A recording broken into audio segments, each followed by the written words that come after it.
नमस्कार, capital TV देख रहे हैं आप। मैं हूं आपके साथ पूजा। महाराष्ट्र की सियासत एक बार फिर महानगर पालिकाओं के रन में उतर चुकी है। राज्य की 29 महानगर पालिकाएं 15 जनवरी को मतदान और 16 जनवरी को फैसला, यानी जनता तय करेगी शहर किसके हाथ में और सत्ता किसके साथ। तो आज बीएमसी का बॉस में हम करेंगे बीएमसी से जुड़ी हर बड़ी खबर की चर्चा, हर सियासी दावे का एनालिसिस और हर चाल का पर्दाफाश, और बताएंगे कि कौन बनने जा रहा है बीएमसी का बॉस। तो चलिए शो शुरू करते हैं, पर उससे पहले एक नजर हेडलाइंस पर। बीएमसी चुनाव से पहले मुंबई में भारी बना मुंबईकर की सियासत तेज। उद्धव ठाकरे सीएम फडणवीस के बीच रस्साकसी हुई तेज। बीएमसी चुनाव में सियासत का अनोखा सीन। शिंदे गुट का उम्मीदवार वोट मांगने पहुंचा मातोश्री। वार्ड 93 से सुमित बजाले ने कहा, ठाकरे परिवार मेरे वोटर, उनसे मिलना है। मुस्लिम तुष्टिकरण में अंधे हुए राज ठाकरे ने कहा, गंगा का पानी नहीं पीऊंगा। मुसलमानों पर बोले महाराष्ट्र के मुस्लिम अलग। चाचा भतीजे में आंतरिक सुलह की मुहर। अजित पवार बोले, पवार परिवार के सभी तनाव खत्म, दोनों एनसीपी एकजुट। तो आज बीएमसी चुनाव से जुड़ी एक एक खबरों पर चर्चा करेंगे, चुनावी समीकरण को समझेंगे, जिस पर चर्चा के लिए मेरे साथ स्टूडियो में मौजूद हैं कैपिटल टीवी के editor in chief doctor Manish Kumar और एग्जीक्यूटिव एडिटर राजीव जी। सर, आपका स्वागत है। सर, आपका भी बहुत बहुत स्वागत है। तो आज खबरों की शुरुआत में सबसे पहले बात बीएमसी चुनाव में बाहरी बनाम मुंबईकर लड़ाई की। अब बीएमसी की लड़ाई पहचान तक आ गई है। बाहरी बनाम मुंबईकर को लेकर जंग की शुरुआत हो गई है। एक तरफ है उद्धव ठाकरे, जो बीएमसी को शिवसेना की विरासत बताते हुए मुंबई को मुंबईकरों के हाथ में रखने की बात कह रहे हैं। उनका ताजा हमला साफ संदेश देता है कि मुंबई पर फैसला वही करेगा जो मुंबई में पला बड़ा है, जो शहर की भाषा, संस्कृति और संघर्ष समझता है। तो दूसरी तरफ है देवेंद्र फडणवीस, जो पलटवार में साफ कह चुके हैं कि मुंबई किसी एक पार्टी की जागीर नहीं, बल्कि पूरे महाराष्ट्र और देश की आर्थिक राजधानी है। राज ठाकरे ने भी एक इंटरव्यू में फडणवीस को मुंबई का बाहरी व्यक्ति बताते हुए कह दिया कि बाहरी आदमी मुंबई का विकास नहीं कर सकता। बस यहीं से बयानबाजी सियासी टकराव में बदल गई। सीएम फडणवीस ने इस पर तीखा तंज कसते हुए पलटवार किया। उन्होंने मुंबई के विकास में नितिन गडकरी के योगदान का हवाला देते हुए कहा कि विकास पहचान से नहीं, विजन और काम से होता है। सर, अब तो बीएमसी चुनाव में बाहरी बना मुंबईकर की लड़ाई शुरू हो गई है। देखिए, जब अस्त्र शस्त्र सब बेकार हो जाते हैं तो लोग मुंह का इस्तेमाल करते हैं। आपका होना जाना कुछ है नहीं।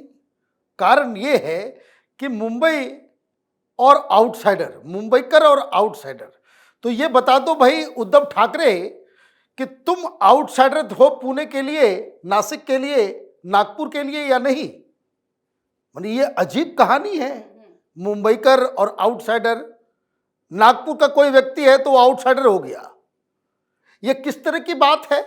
इसका मतलब ये है कि जो आरोप उद्धव ठाकरे के ऊपर लगे, आप ये कहते हो कि भाई हमारी जो बीएमसी है वो शिवसेना की विरासत है ना, तो आपने क्या किया ये आपको बताना चाहिए था, क्योंकि लास्ट तो आप ही के पास सत्ता थी।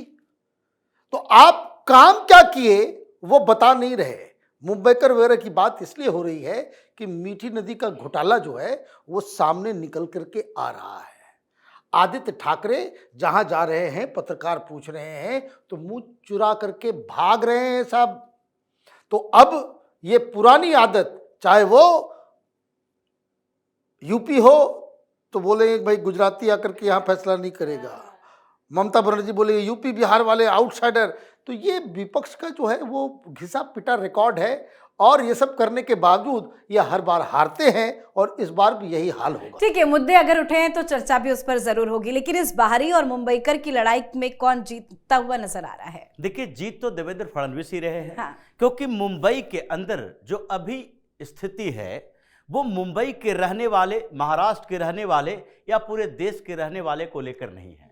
वहां सीधे टकराव हो रहा है विचारधारा का कि उद्धव ठाकरे आखिरकार क्यों मुंबईकर की बात कर रहे हैं। कुछ दिन के बाद ये कहेंगे बांद्रा वाले ही असली मुंबईकर है, कुछ देर बाद कहेंगे कि नहीं, मातोश्री के अलावा मुंबई का कोई रहने वाला ही नहीं है। आप धीरे धीरे डिसेंट्रलाइज करते करते अपने घर तक पहुंच जाओगे। ये स्थिति आई क्यों? क्योंकि आपने मराठा कार्ड खेला, उसमें भारतीय जनता पार्टी ने मराठा हिंदू की बात कर दी। उसके बाद आप मराठा मराठा बोलना भूल गए। उसके बाद आपने क्या किया, मुंबई की बात की। उसके बाद आप मुंबई की जब चर्चा करने लगे तो डेवलपमेंट पर आपके भ्रष्टाचार सामने आ गए। और ऐसे ही अब इन्होंने बात करनी शुरू कर दी कि देखो, देवेंद्र फडणवीस मुख्यमंत्री, डिप्टी सीएम जो हैं एकनाथ शिंदे, वो भी ठाणे के हैं, ठाणे कोंकण रीजन के, सीएम नागपुर रीजन के हैं। तो मुंबई मुंबई खेल कर देखते हैं, लेकिन मुंबई मुंबई खेलते हुए जैसे ही फडणवीस ने यह बात कही, सारे मुंबई के अलग अलग वार्ड में इसी बात की चर्चा हो रही है कि क्या उद्धव ठाकरे अपने रास्ते से भटक गए हैं, क्या मुंबई को बुरके वालों के हवाले करना चाहते हैं। बात तो यही चल रही थी कि तुष्टीकरण की राजनीति करते करते अब इन्होंने असली मालिक बनने का फैसला कर दिया है, मसीहा बनने लगे हैं मुसलमानों का। बिल्कुल, तो बीएमसी की लड़ाई अब सत्ता नहीं अस्मिता बनाम विकास की बनती जा रही है, जंग है। तो वहीं मुंबई की सियासत में जहां आजकल नेता एक दूसरे को दुश्मन की तरह देखते हैं, वहीं बीएमसी चुनाव से पहले एक हैरान कर देने वाला नजारा सामने आया है। दरअसल जिस उद्धव ठाकरे से नाता तोड़कर शिंदे ने अलग शिवसेना बनाई, उसी चुनाव में शिंदे गुट का एक उम्मीदवार वोट मांगने सीधे मातोश्री पहुंच गया। वार्ड 93 से शिंदे की शिवसेना के उम्मीदवार सुमित वजाले अपने समर्थकों के साथ प्रचार करते करते बांद्रा स्थित मातोश्री के गेट पर जा पहुंचे। सर, हर चुनाव के पहले कुछ ऐसी दिलचस्प घटनाएं होती है, ये घटना कितनी दिलचस्प लग रही है? मालूम चला कि उसको रोक दिया गया, उसको अंदर नहीं घुसने दिया गया। आप इस तरह की राजनीति, इतनी ही आपकी बुद्धि जो है ये हो गई है। भाई उम्मीदवार है, वो हर घर जगह के प्रचार कर रहा है। आप राजनीति के क्षेत्र में, हो सकता है कि आपके साथ कभी था, आप चला गया, वो वोट मांगने आया है, कम से कम बुला करके बातचीत कर लिया होता, पर्चे ले लिया होता, वो आपसे आशीर्वाद लेकर के ही जाता। वो आप उसको 2 कप चाय पिला दिए होते, बातचीत कर लिए होते, क्या है नहीं है, वो एक अच्छी यादें लेकर के गया होता। लेकिन होता क्या है कि जब बुद्धि भ्रष्ट हो जाती है तो विनाश काले विपरीत बुद्धि जो है ना, वो यही इस वक्त उद्धव ठाकरे के पूरे चुनाव प्रचार में नजर आ रहा है। तो क्या मातोश्री के पास कोई जा भी नहीं सकता क्या? क्यों रोका गया? देखिए, रोका गया, ये इसके पीछे का एक रीजन है, क्योंकि मातोश्री के अंदर सिर्फ उद्धव ठाकरे का परिवार नहीं रहता, बल्कि वहां पर 25-30 लोग काम करते हैं। और जो काम करने वाले हैं वो उद्धव ठाकरे की राजनीति और पर्सनल लाइफ दोनों में डिफरेंस समझते हैं। उनको पता है कि उद्धव ठाकरे अब किस दिशा में जा रहे हैं। तो ये शिंदे सेना के प्रत्याशी हैं, उनको लगा कि जो मातोश्री में काम करने वाले लोग हैं वो अभी तक विचारधारा अपनी छोड़े नहीं हैं। वो बाला साहब ठाकरे के समय से इस घर को देख रहे हैं, जहां पर एंट्री केवल ग्रेट हिंदू परिवार की होती थी, उन लोगों की होती थी जो हिंदू योद्धा कहलाते थे। आज यहां पर मीटिंग ओवैसी के लोगों की होती है, यहां कांग्रेस के सेकुलर लोगों की होती है जो बाहर जाकर हिंदुओं को गालियां देते हैं। तो वहां पर काम करने वाले लोग तो शिवसेना शिंदे गुट को वोट देंगे, ये उद्धव ठाकरे की पार्टी को देने वाले नहीं है। तो प्रचार करने के लिए वो जा रहा था। चलो 15-20 वोट बहुत होते हैं वार्ड के चुनाव में, लेकिन उद्धव ठाकरे को शायद ये सच्चाई पता था। अगर नहीं सच्चाई का जानकारी होती तो फिर उद्धव ठाकरे उनको घर पे बुलाते, फोटो चर्चित होता कि देखो उद्धव ठाकरे का दिल कितना बड़ा है कि शिंदे सेना के प्रत्याशी को भी घर पर बैठाकर चाय पिला रहे हैं। बिल्कुल, चलिए अब बात बीएमसी चुनाव में मुस्लिम तुष्टीकरण राजनीति की। उद्धव ठाकरे और राज ठाकरे मुस्लिम तुष्टीकरण की राजनीति में अंधे हो गए हैं। दरअसल राज ठाकरे ने सामना को दिए इंटरव्यू में कहा कि मैं मंदिर में माथा झुकाऊंगा लेकिन मैं गंगा का पानी नहीं पीऊंगा। साथ ही उन्होंने ये भी कहा कि हर राज्य का मुसलमान अलग होता है।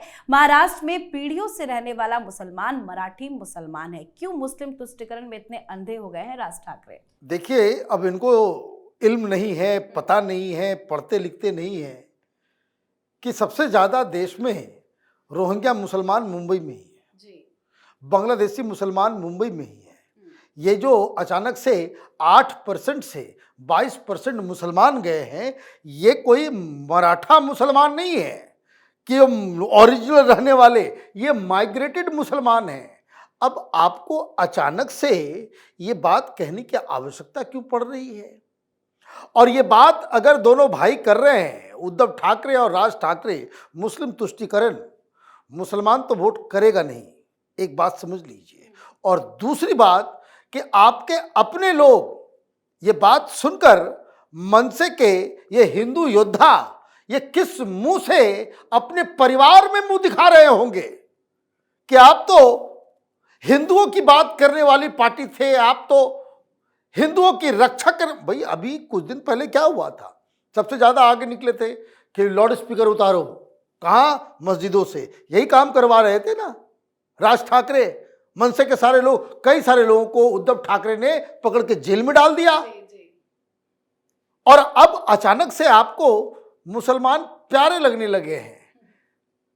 इन लोगों का इनको कोई मदद नहीं कर सकता। इनके अपने लोग छोड़ छोड़ के जाएंगे और ऑलरेडी छोड़ छोड़ के जा रहे हैं। वोटर्स भी जो है इस तरह के तमाशे से खिन्न आ रहे हैं। तो सर क्या ये बयान महंगा पड़ सकता है राज ठाकरे को? देखिए, राज ठाकरे वो नेता थे जो बाला साहब ठाकरे की तरह दिखते थे, एग्रेशन थी उनके अंदर, और इसके लिए उनको महत्वाकांक्षा हो गए कि बाला साहब ठाकरे अगर उनको उत्तराधिकारी नहीं बनाते हैं, उद्धव ठाकरे को बनाते हैं, तो हम इनके साथ नहीं रहेंगे। बाला साहब ठाकरे के समय ही बाहर हो गए। अगर इन्होंने सब्र रख लिया होता, 10 साल का इंतजार कर लिया होता और उद्धव ठाकरे को नेतृत्व मिलने के बाद बगावत की होती, पूरी शिवसेना इनकी होती। लेकिन आज स्थिति क्या हो गई है? मराठी मुसलमान, वो मुसलमान कौन था जिसने संभाजी की हत्या की थी? वो मुसलमान कौन था जिसने शिवाजी के पूरे साम्राज्य को तहस नहस करने के लिए चारों तरफ घूम घूम कर हंगामा कर रहा था? क्या औरंगाबाद में बैठा हुआ मुसलमान वो कहीं बाहर का ही था? या फिर जिसके कब्र पर जाकर तोड़फोड़ मचाते हैं शिवसेना के लोग, वो मुसलमान मराठी मुसलमान नहीं है? महाराष्ट्र के मुसलमान क्या अजान नहीं देते, कुरान नहीं पढ़ते, वो क्या जिहाद नहीं करते? जो स्थिति इन लोगों के दिमाग में चल रही है वो शिवसेना, यूबीटी और राज ठाकरे की मन से अभी ऐसे ही बहुत ही खराब दौर से चल रही है। मन से कभी भी विधानसभा में वही स्थिति 1-2 सीटें, और ये बीएमसी के चुनाव में 5 से 7 सीटें। इस बार तो ऐसी स्थिति है कि यूबीटी और एमएनएस दोनों मिलाकर अगर 40 से 45 सीटों तक पहुंच गई तो ये बहुत बड़ी बात होगी। बिल्कुल। तो चलिए अब आखिरी में बात अजित पवार शरद पवार के बीच हुए आंतरिक सुलह की। अजित पवार ने एक इंटरव्यू में कहा कि पवार परिवार के भीतर सभी तनाव अब खत्म हो चुके हैं। अजित पवार ने साफ कहा कि दोनों एनसीपी के कार्यकर्ता एकजुट होना चाहते हैं, दोनों एनसीपी अब एक है। उन्होंने बताया कि परिवार के मतभेद सुलझ गए हैं और पिपरी चितवन नगर निगम चुनाव के लिए दोनों गुटों ने एक साथ चुनाव लड़ने का फैसला किया है। यह बयान साफ संकेत देता है कि लंबे समय से चली आ रही खींचतान के बाद एनसीपी में अब टकराव नहीं, तालमेल की राजनीति लौटती दिख रही है। क्या सर वाकई में चाचा भतीजे में सब कुछ? देखिए, वो चाचा भतीजे में क्या खिचड़ी पकता है इसको कोई नहीं जानता। देवेंद्र फडणवीस ने क्या कहा था कि 4 बजे भोर में सवेरे सवेरे अजीत पवार और देवेंद्र फडणवीस ने एक बार शपथ ले ली थी। अब उसके बारे में जो कहानी आती है कि ये सारा प्लान जो है शरद पवार ने बनाया था। अभी बहुत सारी चीजें, अब तो लोग ये कहने लग गए हैं कि बीजेपी के साथ ये पार्टी तोड़ करके बीजेपी में जाकर के अजीत पवार इसलिए आए हैं क्योंकि इनके परिवार का करोड़ों करोड़, हजारों करोड़ जो संपत्ति है वो ईडी और सीबीआई के चाबी में फंसी हुई है, और इसलिए इन लोगों ने अपने परिवार, उसके प्रॉपर्टी को बचाने के लिए इस तरह का काम किया। ये बहुत शातिर किस्म की राजनीति करने वाले में से हैं, और इसलिए अब जब ये कह रहे हैं कि हम तो अब एक साथ मिल रहे हैं, बिल्कुल मिल जाना चाहिए, लेकिन अगर मिल जा रहे हैं तो इधर से इस्तीफा दे दो भाई और उधर चले जाओ, एक अच्छे विपक्ष का जो है आप भूमिका निभाओ। ऐसा कैसे दिलो दिमाग आपका जो है काम करता है कि सरकार में रहना भी है, मुख्यमंत्री को सलाम भी ठोकना है, बीजेपी का फायदा भी उठाना है और बीजेपी को गालियां भी देनी है, तो ये ज्यादा दिन तक नहीं चलेगा। तो क्या ये जो मिलन की बात कर रहे हैं कि सब कुछ सुलझ गया है, ये क्या बस शॉर्ट टाइम है, चुनावी माहौल की वजह से है? देखिए, बीएमसी में तो इसका कोई इम्पैक्ट नहीं है। शरद पवार और अजीत पवार एक हों या फिर एक दूसरे के खिलाफ रहें, कार्यकर्ता एक हों या दूसरे के खिलाफ रहें, कोई फर्क नहीं पड़ने वाला है। लेकिन समस्या दूसरे स्तर पर है। जो अजीत पवार और शरद पवार एक होने की बात कर रहे हैं, ये नगर निकाय चुनाव को लेकर है कि इनको लगने लगा 1-2 क्षेत्रों में हमारे एकजुट हो गए और अभी ऐसी बातें नहीं करेंगे तो ग्राउंड लेवल पर हमारे नेता कार्यकर्ता दूसरे के साथ चले जाएंगे। तो अभी ये चिकनी चुपड़ी बातें कर रहे हैं। अजीत पवार भी उतने ही शातिर हैं जितने कि शरद पवार हैं, इसलिए गठबंधन की संभावना तो अभी नहीं दिखती। चुनाव के बाद यही चाचा भतीजा एक ही मंच पर एक दूसरे को पीठ दिखाकर भागते हुए दिखेंगे। बिल्कुल सर, बहुत बहुत धन्यवाद सर आपका, और सर आपका भी बहुत बहुत धन्यवाद। तो एक तरफ पहचान की राजनीति, मातोश्री की सियासत और तुष्टिकरण के पुराने फॉर्मूले, तो दूसरी तरफ महायुति जो कह रही है कि मुंबई किसी एक परिवार या पार्टी की जागीर नहीं बल्कि देश की आर्थिक राजधानी है और इसका भविष्य भावनाओं से नहीं काम और विजन से तय होगा। तो देखते हैं कौन बनेगा बीएमसी का बॉस। तो आप भी बीएमसी चुनाव पर अपनी राय कमेंट करके जरूर लिखिएगा। देखते रहिए कैपिटल टीवी। नमस्कार।